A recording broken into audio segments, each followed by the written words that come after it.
چون همیشه در همین ساعت برنامه خبری رادیو آزادی پیشنهاد شما میشود. سلام، خبرهای 22 فوریه رو تقدیمتان میکنیم. موضوعها برای امروز: دوستی پیروز آمد. اداره گمرکی ولایت سوغد تصدیق کرد که دیواری اسلام کریمов شکسته میشود. سازمان ملل متحد غوطای شرقی را دوزخ روی زمین خواند و از روسیه و ایران خواست که برای پایان دادن قتل عام به حکومت سوریه فشار آورند. هنوز هم زنان را میزنند. کمیته کار با زنان و عائله میگوید شکایت‌ها در مورد زورآوری خانوادگی کمتر شده است، ولی آمار مرکزهای بحرانی فرق میکند. در اکثر حالت‌ها زن‌های با زورآوری خانوادگی دچار میشوند که شهادتنامه ذکر ندارند. با نزدیک آمدن سفر نخستین دولتی شوکت میرزیویف رئیس جمهوری ازبکستان به تاجیکستان، پرچم‌های دو کشور در گذرگاه‌های مرزی بالا شدند. مقامات تاجیک میگویند در اساس پروتکل‌های به امضا رسیده جانب تاجیکستان به ازبکستان پیشنهاد کرده است که 5 گذرگاه گمرکی را از نو برقرار کرده مورد استفاده قرار دهند. مسئولین اداره گمرکی ولایت سوغد هفته روان گفتند که روز 18 فوریه دیواری بین گذرگاه‌های مرزی سراز مجرتپه واقع در کنار نویه پنجکند که مردم دیواری کریمов مینامند ویران کرده شد. همچنین روی آهن اموزنگ خطلان در جنوب تاجیکستان که 8 سال باز بسته بود و روی حرکت قطارها آماده می شود. سازمان افی байналмилал در گزارشی نوی خود وزیری حقوق انسان در تاجیکستان را نگران کننده نامید. در این گزارش که 21 فوریه اعلان شد آمده است حکومت در تاجیکستان به محدودکنی سراسری آزادی بیان و گردهمایی صلح‌آمیز ادامه دادند تا که دهان منتقدان را ببندند. پایان اقتباس. مؤلفان گزارش در ادامه میگویند در این کشور همانا دسترسی به سامانه رسانه‌های به مثل BBC، CNN و فرگانارو به اتهام آنکه گویا از افراطگرایی جانبداری میکنند مسدود باقی میمانند. رو می‌آوریم به موضوعهای دیگر. روز 21 فوریه آنتونیو گوترش دبیر کل سازمان ملل وضع در غوطه شرقی را دوزخ روی زمین خواند و از روسیه و ایران خواست که به حکومت سوریه برای پایان دادن به قتل عام فشار آورند. طبق گزارش در چند روز بمباران نیروهای دولتی سوریه در منطقه غوطه شرقی حداقل 250 نفر کشته شدند. در پس منظر این حمله ها من از همکارم سرگئی دانیلچکین که شورای مسائل خاورمیانه است پرسیدم چرا سازمان ملل متحد و کشورهای غربی برای مداخله از روسیه کمک خواستند. Во-первых, Восточная Гута постоянно испытывает удары. یکم این که غوطه شرقی پیوسته تحت حمله های هوایی و زمینی نیروهای سوریه قرار میگیرد که در میان این گروه ها از جمله سربازان ایرانی و روسیگی نیز هستند. ویژگی وضع کنونی در آن است که حالا حکومت سوریه با هدف کامیاب شدن از اقدام‌های نظامی کار می‌گیرد. نه تنها در غوطه شرقی بلکه در منطقه‌های دیگر سوریه نیز عملیات‌های نظامی شدت گرفته‌اند. نیروهای سوریه همراه با متفقانش کوشش دارند حضور خود را در منطقه‌های تحت نظارتشان مستحکم کنند. بیچون و چرا فاجعه مربوط به بمباران دست جمعی در چند روز اخیر از اصول نوی پیش گرفته شهادت می‌دهد. به نظر من این بیانگر آن است که حکومت می‌خواهد تشبث را به دست خود بگیرد و حلقه محاصره را رخنه نماید، طوری که از این پیشتر در الپو بود. Пытается продвинуться или там закрепиться на тех позициях, которые ему удалось уже занять. از این پیشتر خبرهای درباره کشته شدن ده‌ها زرخردی روس در سوریه نشر شده بود. من از سرگئی دانیلچکین پرسیدم که تلاش روسیه برای از راه نظامی حل کردن نزاع در سوریه به این قضیه دخل دارد یا نه. به نظر من منفعت روسیه در مورد از راه نظامی حل کردن نزاع با حکومت سوریه و متفقانش همسان است. یعنی هرچه زودتر انجام دادن مرحله جنگی در این نزاع. معلوم است که مرحله سیاسی در نزاع مذکور ادامه خواهد کرد، زیرا با پیروزی نظامی مسئله محدود نمی شود. از طرف دیگر منطقه غوطه شرقی یکی از آخرین انکلاو‌های است که از جانب مخالفین اداره می شود. اهالی اینجا 6 برابر کمتر شد. قبلا نزدیک 2 میلیون نفر بود، حالا حدود 400,000 نفر. قلمرو این منطقه کلان و برابر مساحت دمشق است. وضع مردم در آنجا تا به حد بد است که برای مثال نرخ نان 15 برابر قیمتتر از منطقه هایی است که تحت نظارت نیروهای سوریه قرار دارند. ساکنان بنابر حمله های پیوسته هوایی با کمبود شدید غذا و داروواری روبرو می باشند.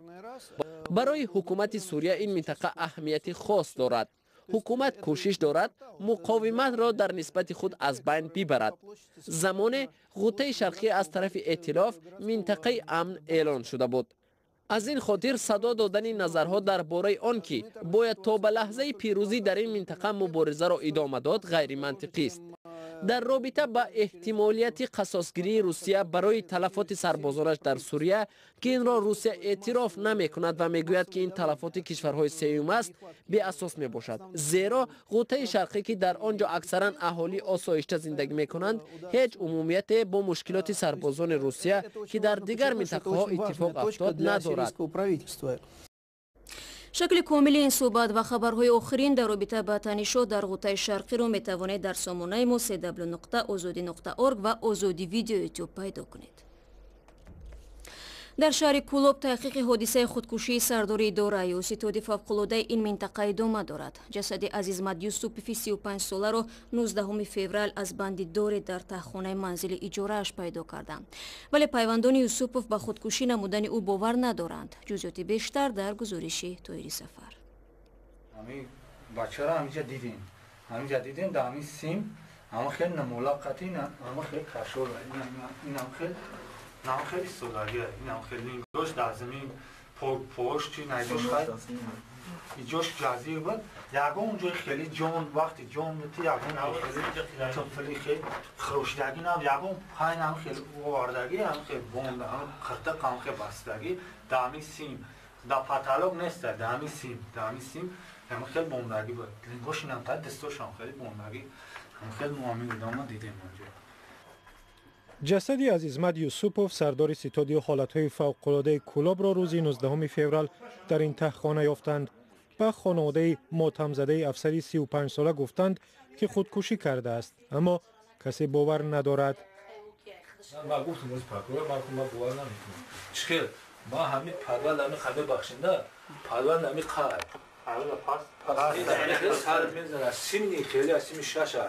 همین ما دو دام کاشو روز میسته کوی خیلی میگه پوش کاشو و خیلی خیلی است. قضا ما میام باشه ما کافو زادشی کارگی بعد اومده گیم. قضا ما نمیاد. چیکارش کارگی نمیخی کارگی.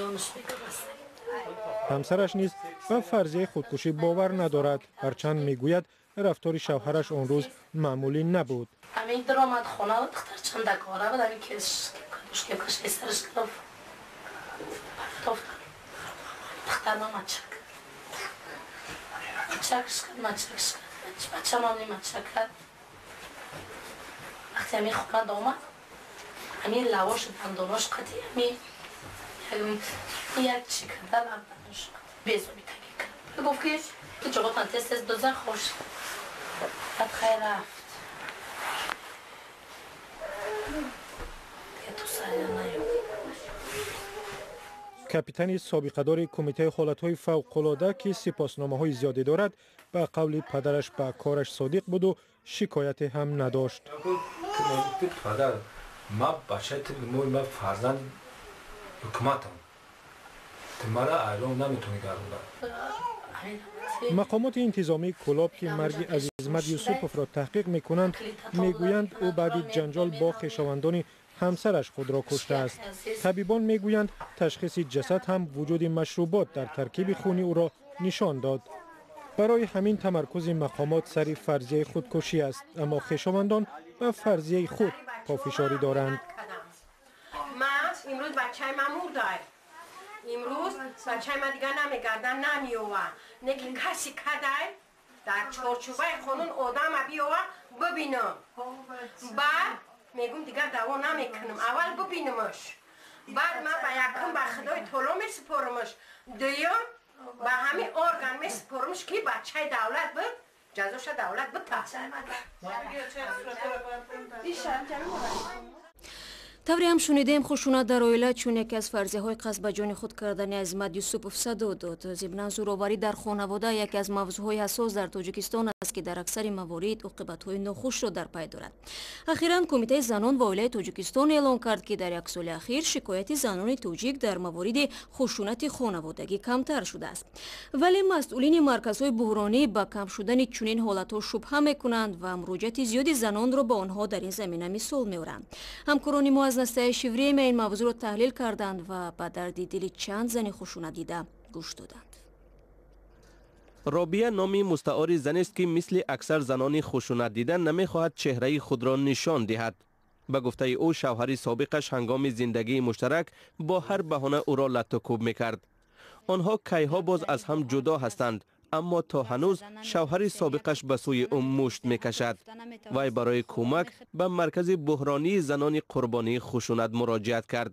2 рӯз пешне ки омада буд ҷангу ҷанҷол шидем нисбати ба ҳамисоби ки кӯдакоя ягон чихар либоса ягон баъдан хабу ҷангу ҷанҷол хай зада 2-3 шапалоқ зад ки тақрибан ҳар рӯз дари марказҳои буҳрониро заноне мекӯбанд ки дар оила дучори хушунат шуданд.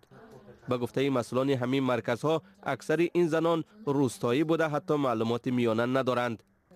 онҳо ҳаққи худро намедонанд و تنها در حالتی به تنگ آمدن به متخصصان مراجعت میکنند. خیر هبر مایخانه سرم که در پیش شوهرم نگفت که زنی من 2 فرزند داره سرش نکن گفتن نتونست کودکام گرفتن مسور کردن حتی اجازه نمیتیان که رفته فرزندام خبر گیرم. در اکثر موردها کمک به چنین زنان کاری دشوار است، زیرا اغلب آنها عقد نکاح رسمی و یا شهادتنامه زکس را ندارند. آنها تنها در اساس نکاح مسلمانی عائله دار شدند.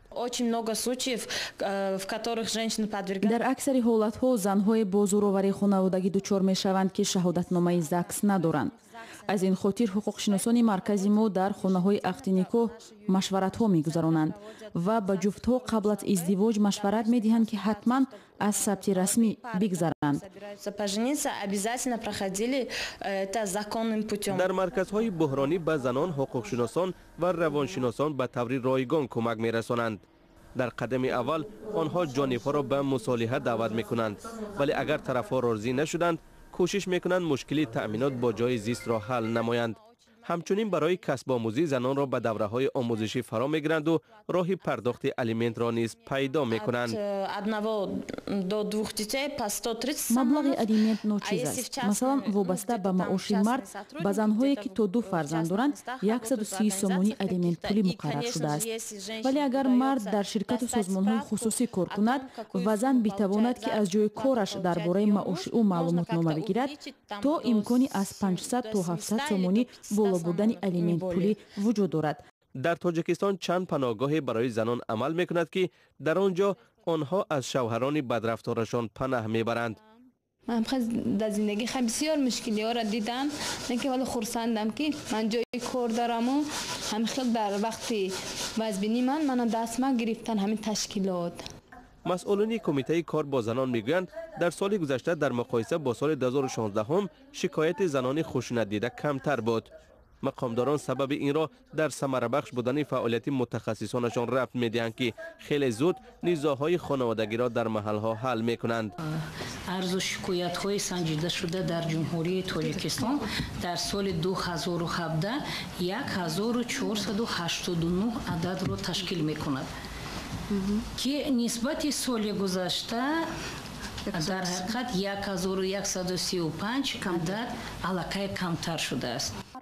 اما آگاهان وضع کاهش یافتن حالتهای زورآوری در عائله را رد میکنند. آنها میگویند که وضع را میتوان تنها با کاهش دادن نکاح‌های غیر رسمی و حتمی کردن شرطنامه عقد نکاح بهتر نمود. کمیته زبان و اصلاحات تاجیکستان با صاحب مغازه گفته مردک در ناحیه شمزین شوین 3 ماه مهلت داد که اسم دکان تجارتیش را عوض کند. گفته مردک اباره بود که 3 سال پیش نورالله اسلامов یک وکیل محلی هنگام صحبت با تلویزیون تکرار به زبان آورده بود. سال گذشته اسلامов گفته مردک را به برند تبدیل داد و اسم مغازه تجارتیش کرد. سعادت شامت رابیان معاون رئیس کمیته زبان و اصلاحات تاجیکستان میگوید که نام این دکان تجارتی کوچکی است و باید عوض شود. البته شاید برای گفته مردک خلاف معیارهای زبان ادبی تاجیکی باشد، ولی همان نواری صحبت خنده‌دار و با اصلاح تاریخی نورالله اسلامов که او را معروف کرد تا به حال در شبکه‌های اجتماعی چرخ میزند و تماشابینان زیاد دارد. برای پیدا کردن جزئیات بیشتر این خبر و گزارش‌های دیگر به سامانه رادیوی آزادی www.azadi.org مراجعه کنید. خدا نگهبان هر یک شما باشد.